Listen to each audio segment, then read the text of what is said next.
But first, some of the news over the last several days in Gaza, focusing on Rafah in the south. Israeli forces heavily bombed areas across the entire Gaza Strip over the last week in Nuseirat, Gaza City, and Rafah.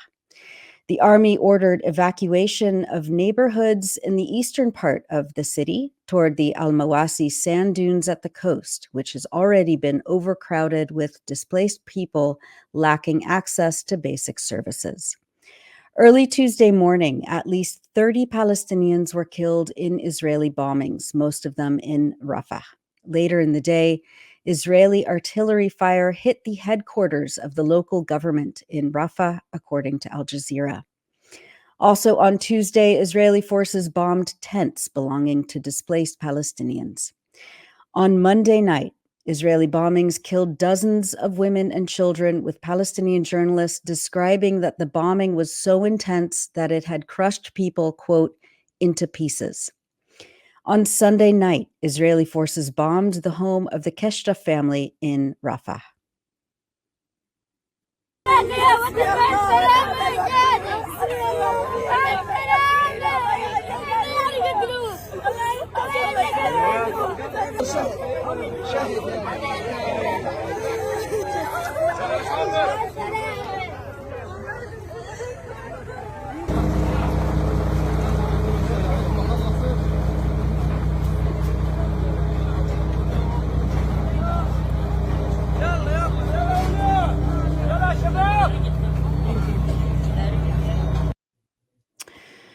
Our colleague Maureen Claire Murphy reported that patients and medical workers began to flee Al-Najjar Hospital in Rafah after Israel ordered the evacuation of the area on Monday.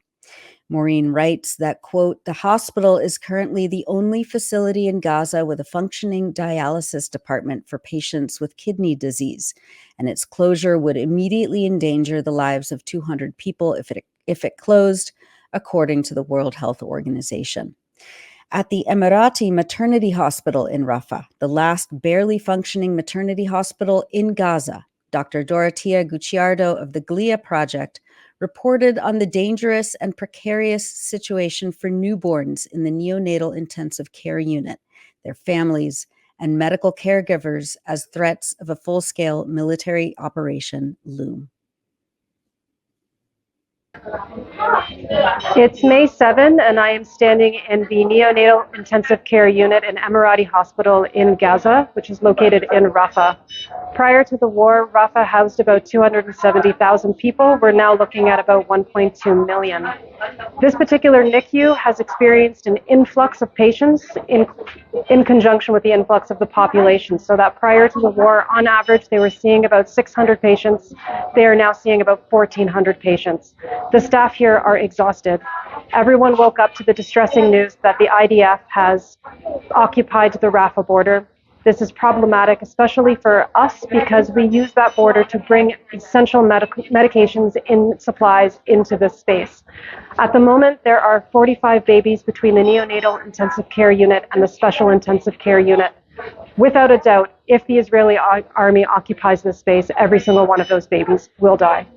We need an immediate ceasefire. We need to be able to provide life and sustenance to this population and a reprieve to this ongoing violence. So please reach out to your governments and demand a stop to this genocide. That was Dr. Dorothea Gucciardo of the 𝐓𝐿IA project reporting from the Emirati Maternity Hospital in Rafah yesterday. We'll have more on the situation for mothers and babies in Gaza and at the specific hospital after the news. More than 1 million Palestinians have fled to Rafah after being repeatedly displaced from other areas. Some of those areas, including the neighborhoods that Israel ordered evacuated on Monday, had previously been declared safe zones by the military, Maureen Claire Murphy writes. She adds that, quote, Israel shut down nearby Kerem Shalom, the main commercial crossing into Gaza, on Monday, after 4 Israeli soldiers were killed in a rocket attack nearby on the previous day. On Tuesday, Israel said it had seized, quote, operational control of the Rafah border crossing with Egypt, effectively shutting down the only route for Palestinians to exit and for medical teams to enter. Richard Brennan, Regional Emergency Director for the Eastern Mediterranean for the World Health Organization, said that the impact of the Rafah crossing being shut by Israel, quote, makes a disastrous, catastrophic situation far worse. Today, he said, we were expecting to evacuate 140 critically ill patients, but now that lifeline is closed off to patients. Video footage of an Israeli tank shooting and storming its way into the Palestinian side of the Rafah crossing, deliberately destroying the iconic I Love Gaza sign, circulated on social media on Tuesday.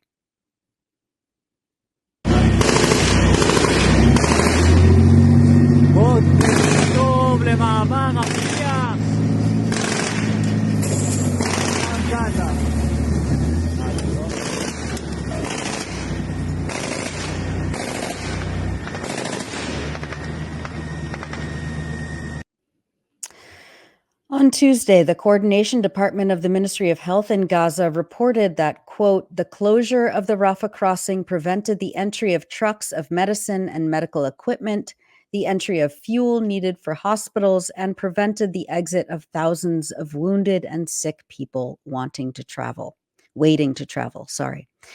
Maureen Claire Murphy writes that, quote, less than 15 hours after dropping leaflets with evacuation orders giving families no time to leave, Israeli warplanes intensively bombed Rafah.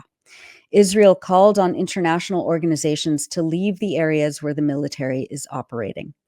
UNRWA, the UN Agency for Palestine Refugees, said that it will not be leaving those areas and that the question is whether the agency will be able to continue to deliver assistance if the Rafah and 𝐓𝐿𝐴 crossings remain closed. On Tuesday, Hind Khurari reported for Al Jazeera on the impact of the evacuation orders. Can you imagine people in Rafah were displaced for more than 9 times? They were first displaced from the northern area, then to the central area, then to Khan Yunis, then to Rafah, and now they have been subjected to be displaced another time. But what's different now is there is no place. It's packed, it's crowded, and people do not have any place to set up their tents. Hospitals are packed, UN facilities are packed, schools are packed. People do not know where to go. We have been seeing people searching for any slot in agriculture land, in empty lands, and now they are setting up their tents on the beach, on the shore and on the coastline, because this is the only empty place they would find. People are insecure. There is constant fear, they're desperate, rage, anger. Some of the people we talk to are telling us that they prefer death other than keeping their children being displaced to an area to another. People are so desperate, they're so sad, they're so scared, and especially after all the news about Rafah crossing in Karim Abu Salim, they feel that the markets will be empty. They won't even have food to feed their kids again. So they're also fearing not only Israeli airstrikes, but also famine and hunger. And since the morning, prices increased where all of the products are times 2 of what they were yesterday. So the situation is a chaos. People do not know where to go, and again, no place is guaranteed as safe across the Gaza Strip. That was Hind Khurari reporting for Al Jazeera yesterday. The aid charity Oxfam excoriated Israel's plans for a Rafah invasion. On Tuesday, the charity's Middle East and North Africa regional director, Sally Abi Khalil, said, quote, we are horrified by Israel's order to evacuate around 100,000 people and what appears to be an impending invasion of Rafah, despite a universal plea from world leaders urging it to stop its continued barbaric onslaught. The fear in Rafah is palpable as people who have already been forced to flee across Gaza multiple times must now move again, she said. With Israel now blocking aid, fuel, or goods from entering the 2 critical crossings of Rafah and Kerem Shalom, humanitarian efforts to save lives will be even more difficult. Abi Khalil said that, quote, "For over 6 months, Israel has deliberately and systematically targeted civilians and aid workers, including in clearly marked safe zones and evacuation routes. Any claims it now makes that civilians can be safely evacuated have lost credibility. Al-Mawasi area, a so-called humanitarian safe zone where people have been told to flee, has already been targeted twice. Quote, "It's unfathomable that one government is allowed to ignore all warnings of the catastrophic humanitarian cost with full impunity and to callously press forward in chilling disregard for human life, international law, and the ICJ ruling to prevent genocide," Oxfam's Sally Abi Khalil said. Meanwhile, the Tel Aviv newspaper Haaretz reported yesterday that Israel and Egypt agreed that, quote, "a private American security company will assume management of the crossing after the Israeli army concludes its operation," which they also claimed would be limited. Haaretz added that private negotiations have been underway with the company, which was not named, but which, quote, "specializes in assisting armies and governments around the world engaged in military conflicts." Quote, "The company has operated in several African and Middle Eastern countries, guarding strategic sites like oil fields, airports, army bases, and sensitive border crossings. It employs veterans of elite U.S. Army units." However, as our friend Justin Podor at the Anti-Empire Project says, for any of this to happen, Israel, of course, would have to win the war first. Yesterday, at the U.S. State Department press briefing, spokesperson Matt Miller said he was, quote, "not aware of the plans of a private U.S. company operating at the Rafah crossing," reported by Haaretz, quote, "at all." National Security Council spokesman John Kirby also denied any knowledge of the plan. Senior Hamas member Osama Hamdan said that Palestinians would not respond to military pressure or threats and would not accept any occupying force at the Rafah crossing. The Popular Front for the Liberation of Palestine also said that, quote, "any presence of non-Palestinian parties at the Rafah crossing, we will deal with it as an occupation force, and it will be a legitimate target for resistance." Maureen Claire Murphy reports that meanwhile, quote, "the heads of 3 prominent Palestinian human rights groups, Al-Haq, Al-Mizan, and the Palestinian Center for Human Rights, called on third states to urgently intervene to stop a massacre in Rafah on the scale of Srebrenica. Thousands of men and boys were killed in that town when Bosnian Serb forces overran a UN safe zone in 1995. An international tribunal declared that massacre to be a genocide. For much more on the situation in Rafah over the last few days, including details on the ongoing ceasefire proposals, the latest of which Israel has rejected in favor of continuing its genocidal attacks on Gaza, read Maureen Claire Murphy's latest reports. Hamas agrees on Gaza truce as Israel vows to move into Rafah, and warning of Srebrenica in Gaza as Israel seizes Rafah crossing on electronicintifada.net. And we'll discuss the latest on the ceasefire proposals later on in this broadcast. Over the weekend, the Israeli government shut down the offices and operations of the Al Jazeera network, weeks after Israel's parliament passed a law allowing the temporary closure of foreign broadcasters considered to be a threat to national security during the months-long war in Gaza. Israeli police raided the network's offices in Jerusalem, withdrew press accreditations, and banned media service providers from transmitting their broadcasts. The network condemned the Israeli government's decision to close its operations in Israel as a, quote, "criminal act," and warned that the country's suppression of the free press, quote, "stands in contravention of international and humanitarian law." In a statement, Al Jazeera said that, quote, "Israel's ongoing suppression of the free press, seen as an effort to conceal its actions in the Gaza Strip, stands in contravention of international and humanitarian law.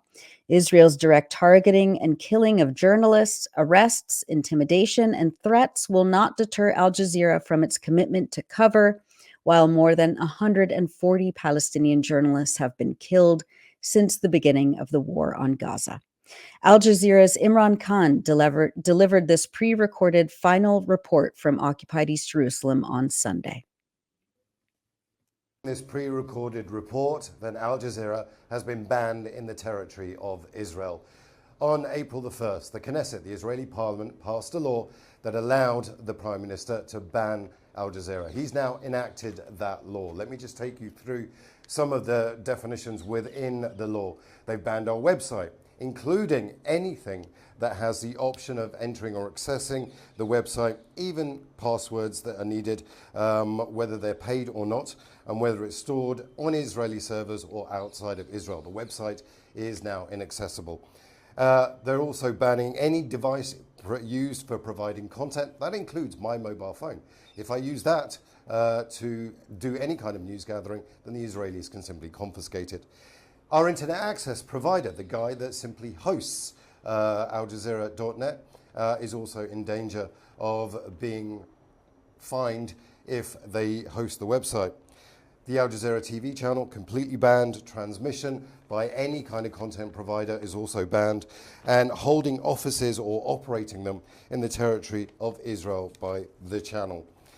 Also, once again, any devices used to provide content for the channel can be taken away by the Israelis. It's a wide-ranging ban. We don't know how long it will be in place for, but it does cover this territory of the State of Israel. Imran Khan, Al Jazeera, occupied East Jerusalem. And we'll have more on Israel's ban of Al Jazeera during John Elmer's segment later on in the broadcast.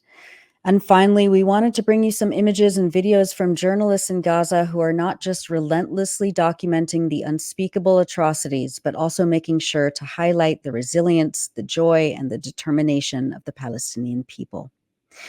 In Deir Balah in central Gaza, dancers performed the traditional debka for children at a school that has been turned into a shelter for displaced families.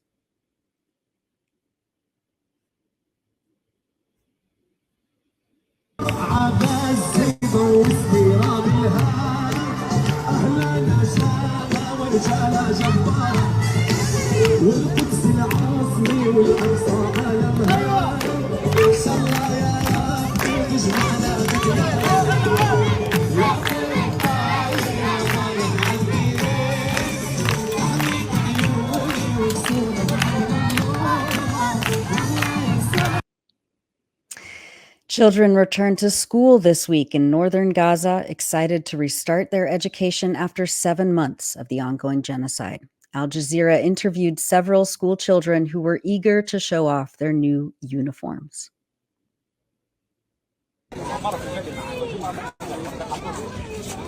وين رايحين يا عمو؟ ايش لابسين هيك؟ في احتفال هنا في الأقصى حكونا نلبس تبع المدرسة. وبصف ايش انت؟ سابع. وانت بصف ايه؟ خامس. وانت يا عمو؟ سادس. وقديش انتم مش لابسين هذا المريول تبع المدرسة؟ قبل الحال. وشو بدكم تتعلموا؟ لغة عربية. شو كمان؟ بدنا نرجع لأيام زمان ونقرأ. محمد الخضر الله يرضى عليه بده يقرينا. وين انتوا هكذا بالمستشفى في مكان للقرايه؟ عندنا خيمة كبيرة. طيب في معلمات وفي في أم محمد ومحمد الخضري. نشكر محمد الخضري اللي خلانا نرجع لأيام زمان. طب وفي معاك كتب ودفاتر؟ قلنا جيبوا كتاب ودفتر. احنا جبنا من عندنا كتاب ودفتر. طيب وتتعلموا وترجعوا لأيام زمان؟ That was from Al Jazeera. A graduate student successfully defended his master's thesis from a tent in Rafah this week, even though his college, Al-Azhar University, was bombed by Israel in early November. The university set up the tent for students to continue their studies. Tamer Abu Musa, whose thesis was titled Psychological Immunity as a Mediating Variable Between Psychological Stressors and Achievement Motivation Among Educational Counselors in the Southern Governorates of Palestine, reportedly said that he plans to continue a PhD in education. In March, we reported on children in the Gaza Strip who were bearing the brunt of Israel's starvation policy as collective punishment, and told you about Fadi Zent, the 6-year-old boy with cystic fibrosis whose parents and doctors were unable to address his serious medical needs due to Israel's blockade and engineered hunger crisis. He was acutely malnourished and suffering from pneumonia when he was evacuated by medical teams working with the Palestine Children's Relief Fund and the World Health Organization. His care team announced this week that, quote, once he was in the south of Gaza with PCRF's team on the ground, we were able to facilitate his evacuation to Egypt, where he received immediate care to stabilize his condition. Fadi is now in New York with his mother, where he is finally receiving the comprehensive treatment he desperately needs. Here is Fadi now, looking very healthy. And children in Gaza this week wrote and printed up messages of solidarity with the students across the US and Canada who have risen up to demand that this genocide end and that their universities divest from corporations that profit from Israel's crimes. And that's it for the news roundup. As always, go to electronicintifada.net for much more, especially to read our new features by our brave writers in Gaza. Thanks for watching this video. Please subscribe to our YouTube channel, hit like, leave a comment. These engagements help us with the YouTube algorithm and it helps us to get around Silicon Valley censorship as much as possible. It does make a difference. You can also support our journalism by going to electronicintifada.net and clicking on donate now. Thank you.